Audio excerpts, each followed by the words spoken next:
There's a question I've been sitting with lately, not as a concept, but as a responsibility.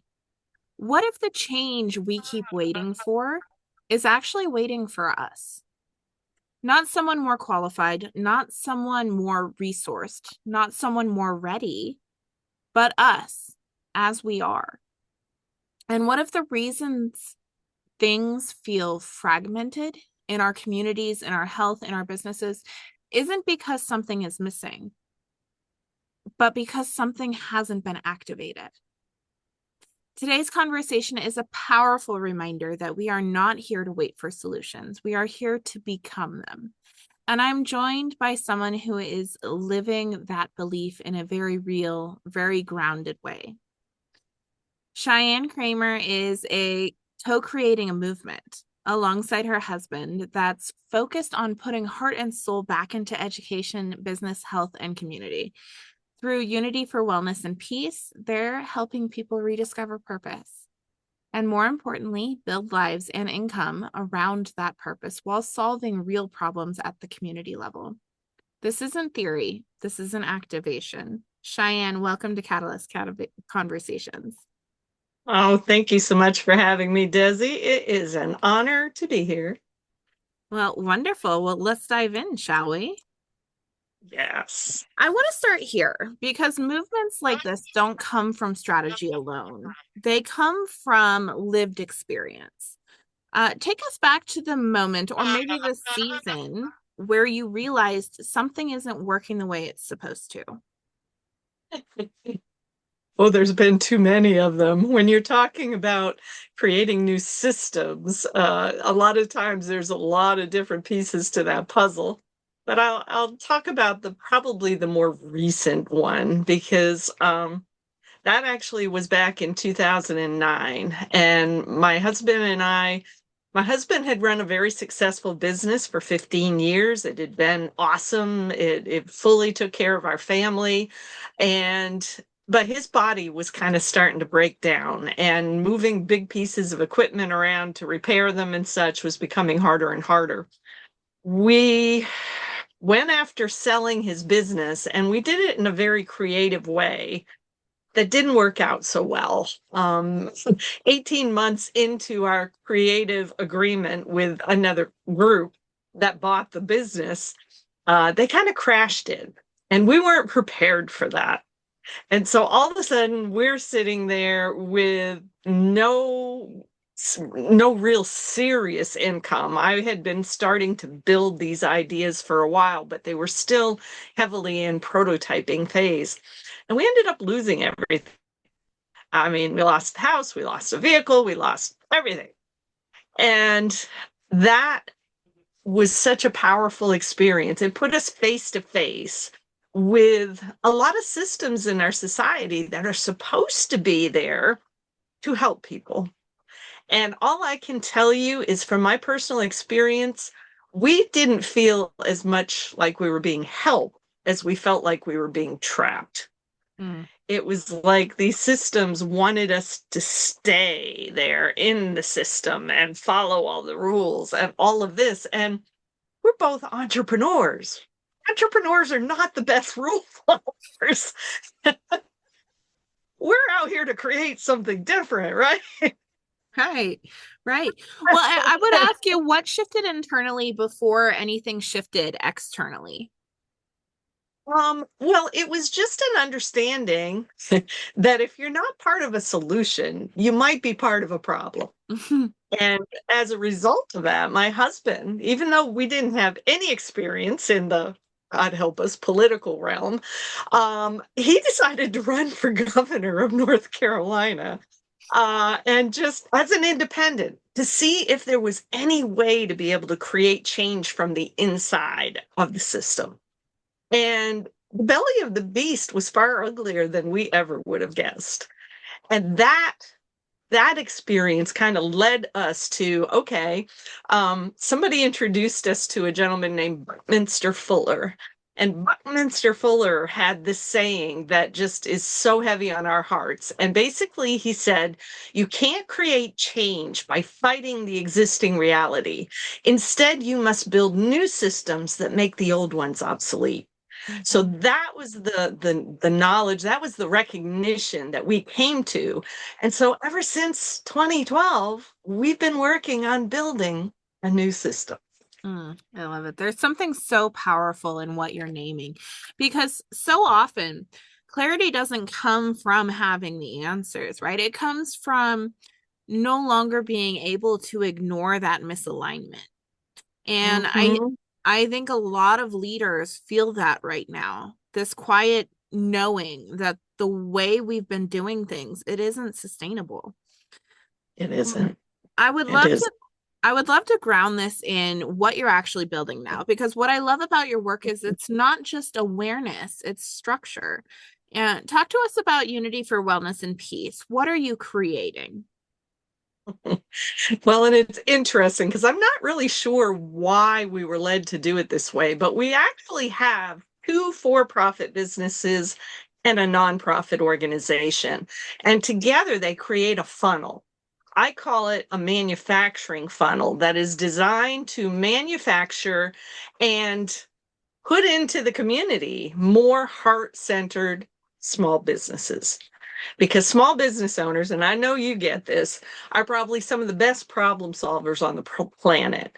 And yet, it's very difficult a lot of times for small businesses to really engage in the community and play that problem solving role because, if there's nobody, if there's a lack of funds to be able to pay them to do stuff, I mean, the needs out here are so big.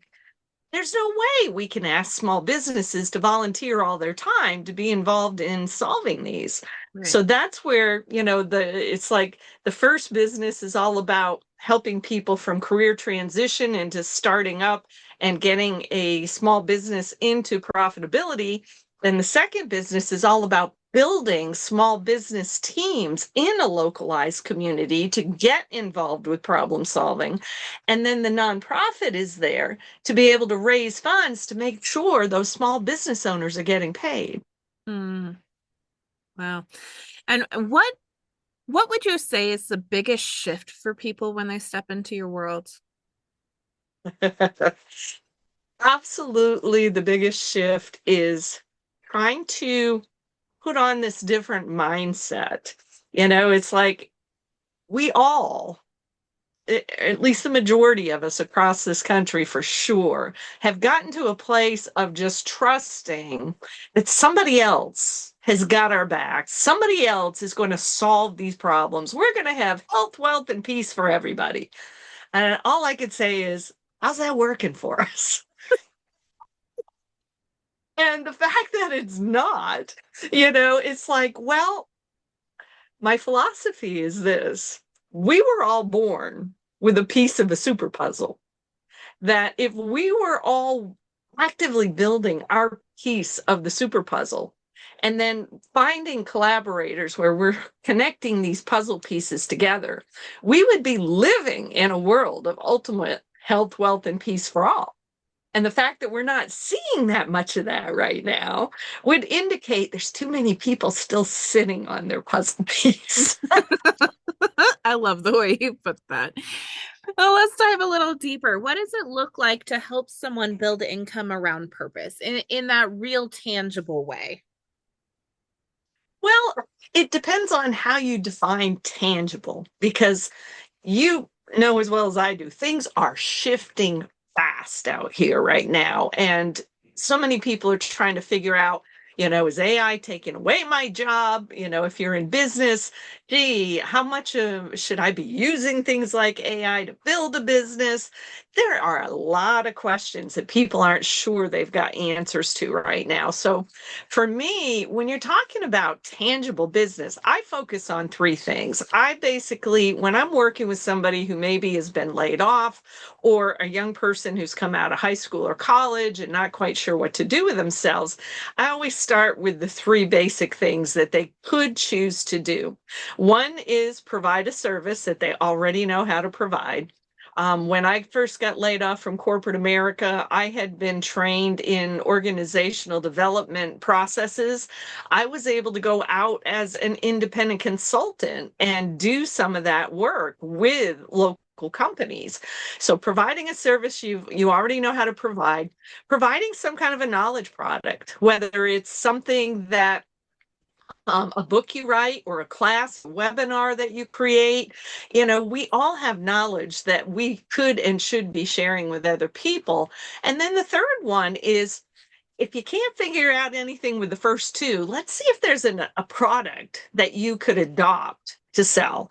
And that could be anything from real estate and insurance to all of the plethora of network marketing products that are out there. I mean, just something that you can get excited about, Hmm. because all of these have the potential to be able to be a quick startup. My husband started his office equipment business in a week. And basically, all he had was black and white flyers with no images on them that he was leaving at the door of small businesses. And he started getting calls. So, and for myself, it was from the day I had this crazy idea to be a consultant, literally 6 weeks later, I had a 6-month contract.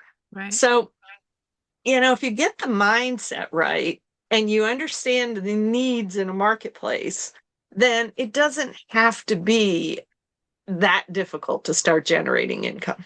Right. Right. What I'm hearing is it's this bridge between purpose and practicality. Not just Mhm. find your purpose, but live it, organize around it, and really build something sustainable with it. And that's where the structure really becomes supportive and not restrictive. I want Mhm. to I would love to go deeper with your core message. You are the miracle we're waiting for, right? Because it sounds inspiring and it's also confronting, right? Mhm. What does that It is. actually mean?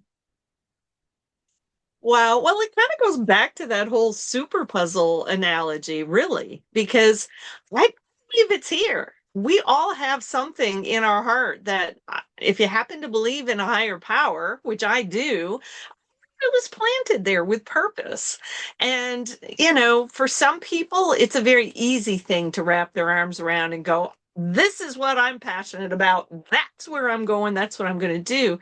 Other people, it's something that unfolds over time. For me, I mean, if somebody had told me 30 years ago that I would have built this monstrosity of a structure and started working to put people into it, I would have laughed them out of the room.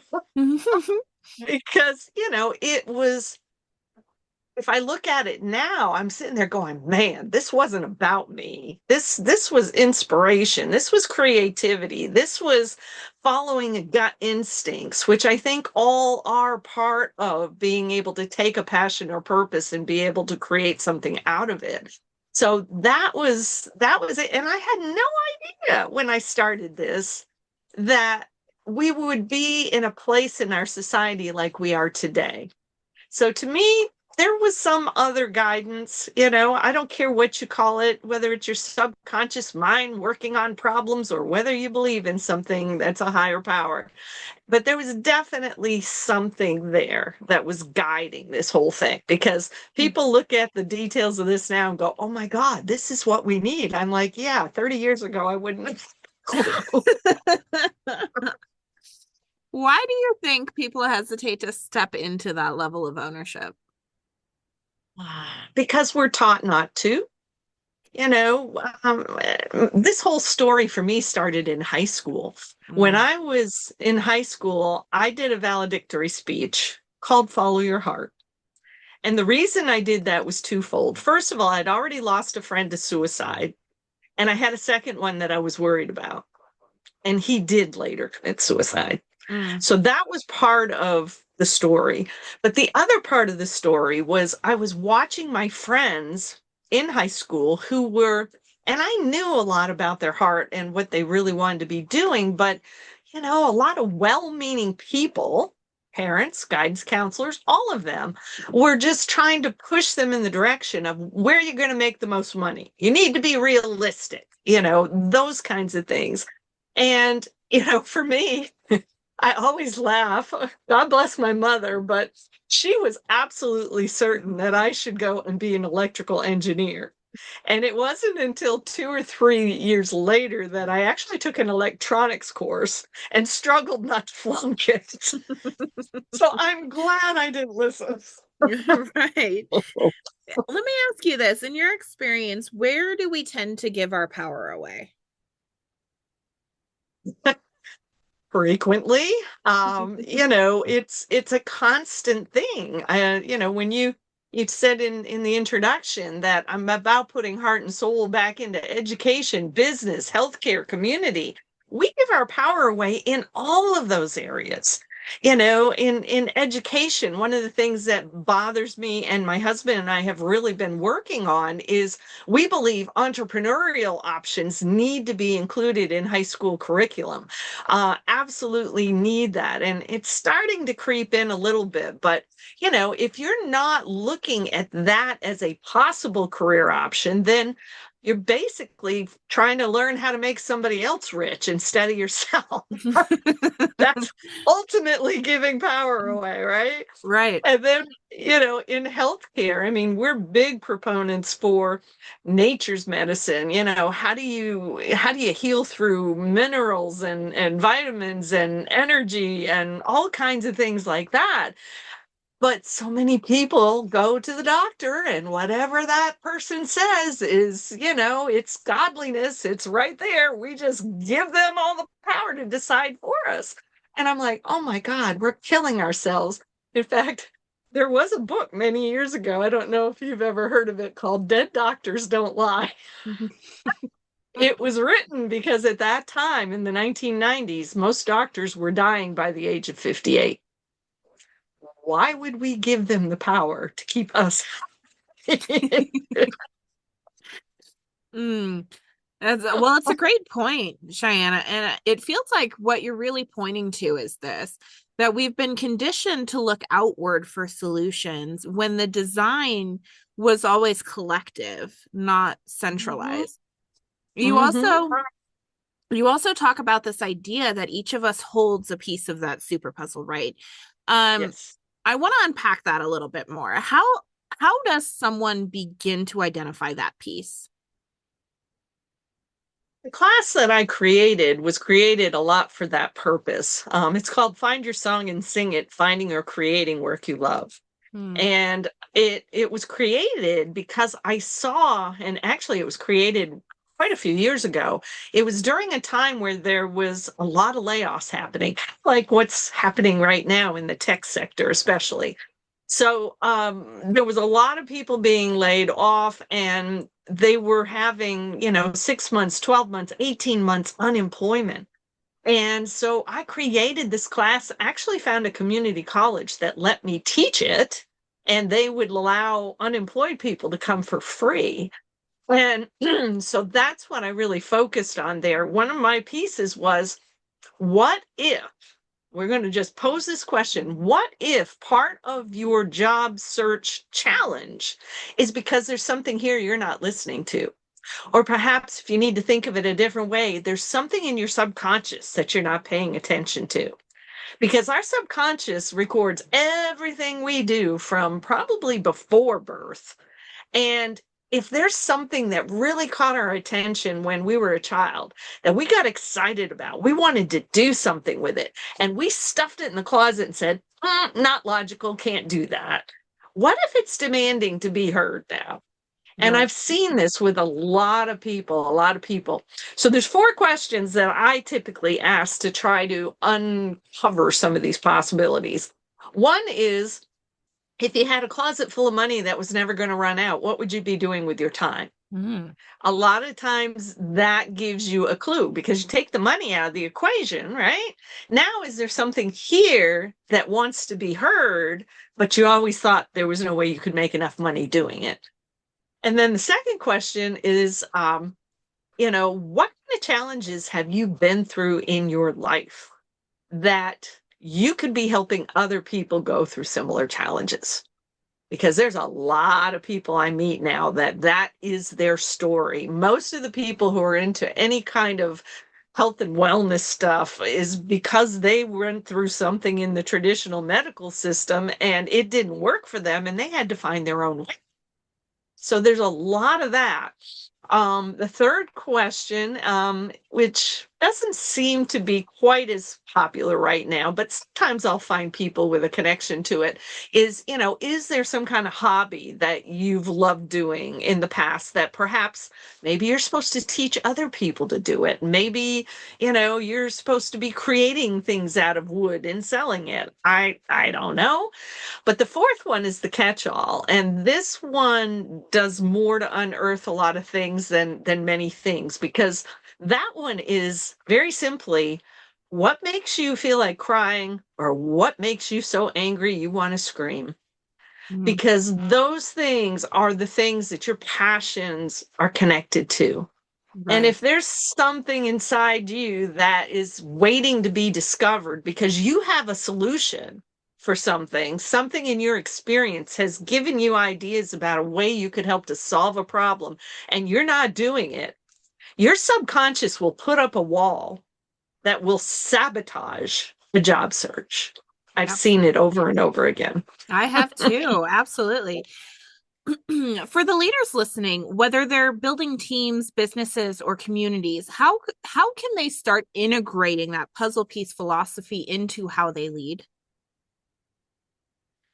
Think it's just, first of all, developing an awareness that there may be hidden solutions in a team that you haven't thought about. In fact, a lot of what I do right now, I apply the same philosophy in a community that I learned in corporate America. I was taught how to be leader and facilitator of what they called at that time quality circles. Mhm. They've since been called continuous improvement teams, quality improvement team, all Mhm. kinds of things. And that same philosophy can be taken into a community. I've Mhm. done it with two different groups that had about 40 people in them. One of them was a room full of people who I gave them that same four questions that I just spoke here. And I said, answer these questions. And then we want to hear from you. What kinds of things come out of these questions for you? And what we ended up with was we ended up dividing up the room according to people who there was a group who wanted to help women. There was a group that wanted to help youth. There was a group that wanted to help veterans. So they divided themselves up based on who they wanted to help. And then in the other big group we worked with, that was a very different kind of situation, but I gave them the same questions and they sat in groups and wrote out their answers and talked about them. And we ended up in that room. We had a group that was wanting to work on spirituality kinds of stuff in their community. We had a group that wanted to work on education. We had a group that wanted to work on health and wellness. So it was a very different kind of group. But again, they all divided up based on what they had some passion or mission around. This is such a powerful conversation because this is really where clarity liberates, right? When people understand their role, they stop trying to be everything and start becoming impactful. I'd love to zoom out a little bit because what you're building isn't just about individuals finding purpose, it's about reimagining the systems, right? Mhm. If this work continues to grow, what changes? Whether that's in communities, educations, and how we define success, what changes? That's a great question. And there's definitely you're starting to see the possibility, some seeds of change that are already starting to percolate out here. And it's funny because I tend to find that I feel like I get used by whatever universal power there is to plant seeds sometimes in different places. But definitely more of an acceptance of all the different ways that the body can be involved in healing, as an example, in the whole medical thing.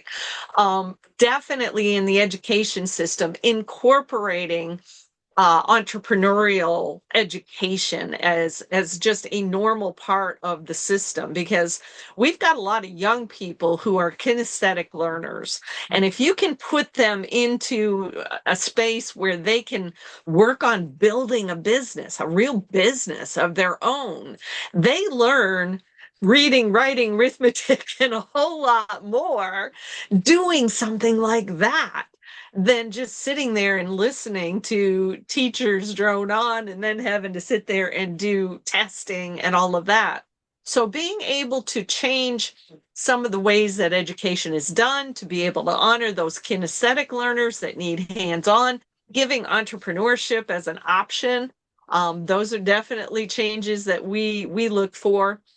And definitely about communities and how communities operate. Instead of sitting on their hands with their puzzle piece and waiting for politicians to solve problems, seeing communities come together and small businesses being able to lead in those communities to help them to discover ways to be able to create new solutions. That is such a biggie. One of the things we're working on right now, which is kind of part of that, our last prototype for everything we've been building is to build a micro community. And we're looking to do that under the Hope Institute and We Care partnerships. You know, we're working on trying to purchase a campground right now. And our purpose of that campground is we want the majority of it to continue to operate as a regular campground that can be profitable enough that it may even be able to help to fund the community-based program, because we want to take half dozen young adults, perhaps those who have aged out of foster care, put them into this campground for 6 to 24 months. And the goal of that is to provide housing so they don't have survival issues to deal with, being able to help with healing of body, mind, and spirit, and teach them a trade so they can become self-sustaining. In this particular case, we intend to teach them how to repair RVs. And it's such a great model. I mean, it addresses so many issues that are in the space right Yeah. now. Let me ask you this. What gives you the most hope? That's a good question. Because trust me, some days I have to dig to find it. That's not a lie. But you know, again, I think I'm starting to see some seeds of change out here. And I've met some young people that actually provide me with a lot of hope. I met a young man up in Kentucky last year who he's bought 50 acres in the middle of the Daniel Boone National Forest and trying to figure out how to create something that would help the community as well as provide him with income. I just met a young couple here in Florida a few days ago, and they are just like dynamite and dynamic. And she was all about, she's like, do you think I could be a mentor for young girls? I'm like, yeah, all the stuff you've been through, you've got the experience base, girl. You can help other people. She was so excited about that. So there are more and more young people who are looking for ways to be able to make an impact. And if we as adults, or more senior adults, can help more of them to figure out how to create the income and make an impact, we've got a huge solution there that's been totally missing out here. Yeah, I agree 100%. There is something so deeply grounding in this vision. It doesn't rely on massive top-down change, right? It relies on really aligned people taking responsibility for where they are. And maybe that's the question this conversation invites is where have you been waiting instead of building? Yeah, exactly. Because this really is about bottom up change. It is not about waiting for somebody else to initiate it up here and hope that it trickles down. This is about, you ask the question, where do people give their power away? Well, this is about encouraging people to take that power back and understand that they are the miracles we're looking for, that they have the ability to create, some people would call it heaven on earth. Mm, We have that ability. We just got to stop waiting for somebody else to do it. absolutely. Oh, I couldn't agree more. Let's shift into something a little quicker, Cheyenne. Your leadership instincts. We're gonna go rapid fire. This is the Catalyst Conversations lightning round, okay? Okay. Whatever comes into your mind first. What does aligned leadership feel like in your body? My body. Ooh, okay. It's all about connecting the head and the heart. Awesome. Okay, one belief about success that you've had to unlearn. Unlearn. Oh, that's actually an easy one. Thinking that success is only tied to how much money you create. Hmm. When you are in a creation process, you've got to learn that success is measured in every step you take, that you are able to move something forward. That's a biggie. What creates true community, not just connection? True community. People being willing to share from the heart, being able to be authentic, and being willing to drop the silos. Hmm. That's the biggest problem we've got across the board right now is too many people are still standing in a silo going, but this is my idea and I have to do it all by myself. And it's like, no, we are more powerful together. Absolutely. A moment recently where you saw your work truly impact someone. Oh, goodness. That's an easy one, actually. My husband and I did a huge event in North Carolina not too long ago. It was all about suicide prevention because this is a big issue. We're losing our 10 to 18-year olds. Second biggest cause of death is suicide. This is Mhm. horrible. It's not acceptable. And there was a young woman who attended our event. Her mother had committed suicide. She was a young single mother with two 5-year-old twins, and she was hanging by a thread. She really was trying not to go find a cliff to run off from. And we were able to, through that event, we raised some funds so that we were able to provide some holistically oriented resources to her that she couldn't have afforded otherwise. And within a few weeks, she kind of stepped into a new space and said, "Oh my God, I don't feel like I want to die anymore." Mm. Oh, so powerful. Last lightning round. One practice that keeps you grounded in your mission. Oh, walking meditation. I have to walk. I have to just kind of allow things in my head.